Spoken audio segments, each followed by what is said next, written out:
At sa ating police beat, 5 drug suspect na aresto sa isinagawang bypass operation ng PNP sa Bulacan kagabi.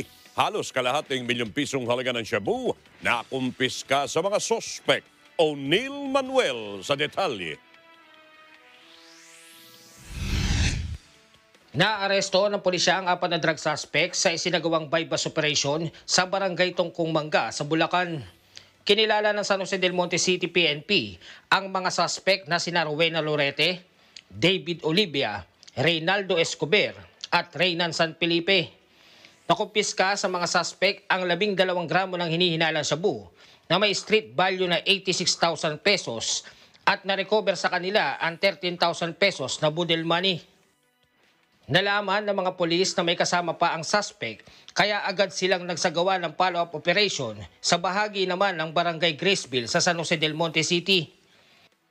Naaresto sa follow-up operation ang target na umano'y nagbabagsak ng droga sa lungsod. Aabot naman sa 374,000 pesos ang halaga ng nakumpiskang droga sa suspect na nakilalang si Gregor Macalam, 30 anyos. Tinitignan din ng San Jose del Monte, Bulacan na malaking grupo ang nasa likod ng kalakaran ng droga sa lungsod.